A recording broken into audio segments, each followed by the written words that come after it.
Let's cross now to our Results Operations Center in Nelson Mandela Bay, where Sipha Kema is standing by. Sipha, you are really in one of the hotly contested municipalities there. What are the dynamics that you are experiencing on the ground? What are the numbers looking like?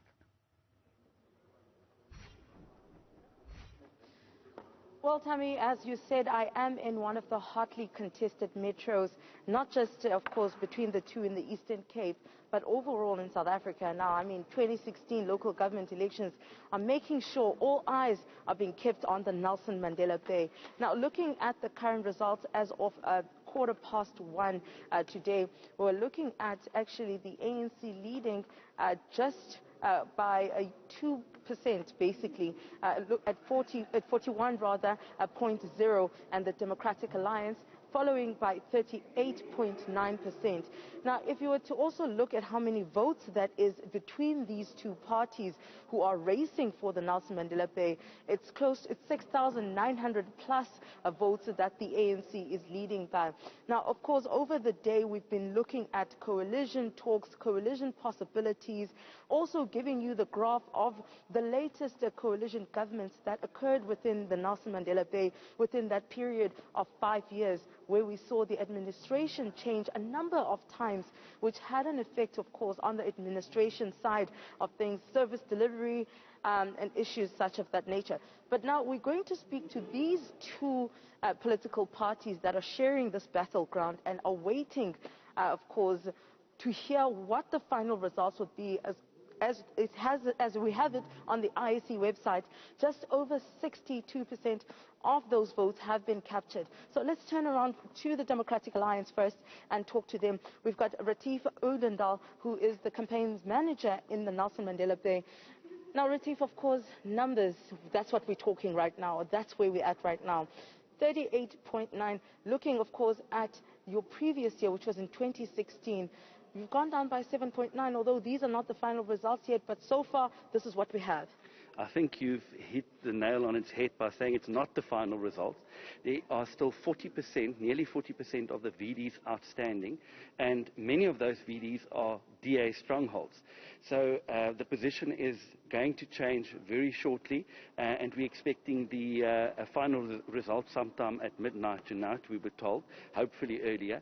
But we're very confident that we're still expecting a lot of good results coming out, and we are very certain that we are going to be the majority party in Nelson Mandela Bay at the end of the results. I was just about to ask you if you are still feeling confident about the 50+1 that the DA has been trying to get in the Nelson Mandela Bay. Yes, absolutely. We're very confident that we are going to be able to form a majority government and that we will be the majority party in Nelson Mandela Bay. I think that the voters of Nelson Mandela Bay has rejected the ANC in the past, and we will see them rejecting them this time around as well. Now, of course, Retief, we have to ask now, with the governance that you had from 2016 leading up to 2018, looking at the different areas, I mean, you know, Nelson Mandela Bay consists of your suburban areas, your townships, your northern areas. Would you say that the Democratic Alliance has lost some confidence within the parts of the township and the northern areas, especially with the two smaller parties coming up, your DOP and your Northern Alliance? Well, these parties are relatively small, and we haven't really seen a massive shift to support to these smaller parties. Obviously, I think there's a trend all over the country. We've seen it in all other provinces as well, where there's been a shift to some smaller parties, and we've seen it here in Nelson Mandela Bay as well, and it's affected the DA and the ANC. But overall, we've seen that our support base remains solid, and that's why we're getting the numbers. Obviously, we know what the results were at each and every one of these VDs, because we had counting agents there, and we got the information. That's how we know that we're on track to being the majority party in Nelson Mandela Bay. We're not worried about the smaller parties. Everybody, all of the smaller parties here are talking about coalitions, wanting to form coalitions with the ANC or with the DA, and I don't understand why they do that, because the results is not in yet. And if you're a party that campaigns to lose and only to enter into a coalition, I don't know why the voters would vote for you. But the DA certainly very confident of our result here. We know that people have seen the difference under the DA government. We must remember that the ANC was actually in charge of Nelson Mandela Bay for 2.5 years, and the chaos that we've seen after the DA was ousted has reminded the people that that's why they want change in Nelson Mandela Bay, and that's why the DA needs a majority government. All right, thank you so much, ROC, for sounding very confident. I mean, I'm going to turn to one of the main oppositions as well. Of course, that is the ANC. We've got Luyolo Ngakula here, who is the coordinator for the ANC in this region. Luyolo, you heard the Democratic Alliance as well saying that they are sure and certain of the majority. Right now, you guys are leading with your 41.0%. Any of your strongholds still standing out? Well, I heard the Democratic Alliance, they were just blowing hot hair. I don't know whether he could even make sense of what he was saying. Here are the facts around Nelson Mandela now. The DA strongholds have come in their majority. They've hit the ceiling. What the ANC has seen comparatively towards 2016 to date, there's been a growth for the ANC across all voting districts.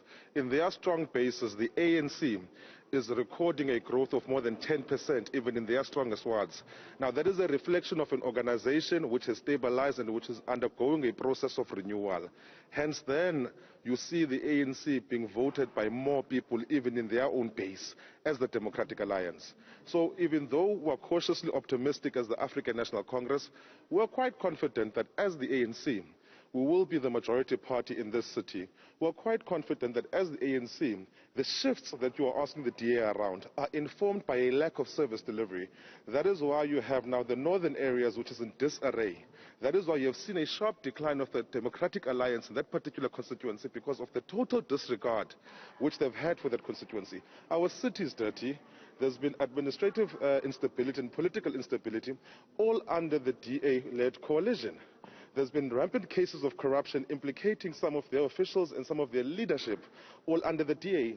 And that's why residents of Nelson Mandela, despite the context of the low voter turnout, you would see when you analyze voting station by voting station, comparatively towards 2016 to date, you see the ANC having an upward growth trajectory, which the DA does not have. They are a dying organization, they are a dead organization, and residents of Nelson Mandela are demonstrating that. Now, Luyolo, just before you finished on that, I mean, let's touch on the numbers, the growth. Looking at the trajectory, it's only recording you at 0.1 at best growth within the Nelson Mandela Bay. Would you say that owes to the low voter turnout, or what would it be? Are people losing trust in the ANC? Well, you can't attribute to the question of the low voter turnout to the ANC in its entirety. Generally across the board, comparatively towards 2016, and it becomes important that we use 2016 as a baseline of comparison, because what you would have seen in 2016 in the context of a low voter turnout would have been a high voter turnout in the strong areas of the DA and a low voter turnout in the strong areas of the ANC. But across the board, there has been a low voter turnout, even in their own strong areas. And there could be a number of variables which contribute towards that. You would remember for the past 2 years, you have had a government in South Africa which has been saying that we must avoid crowded places, and that is still in the psyche of our people. But as well, the inefficiencies of the IEC at various voting stations have also had a material impact to some extent.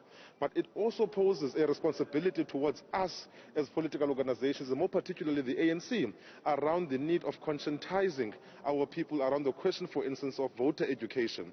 So it cannot be attributed to the ANC only, because the ANC, even in that context of a low voter turnout, we are recording a growth as the African National Congress in Nelson Mandela Bay. That's why we were the opposition, and our anticipation and the trends are showing us that the ANC is going to be the majority party, and that's a reflection of something that the ANC is doing right in this particular space, and the confidence that people, are showing towards the ANC.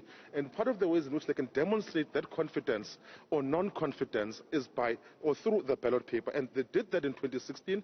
They humbled us. We introspected. We underwent a process of renewing ourselves.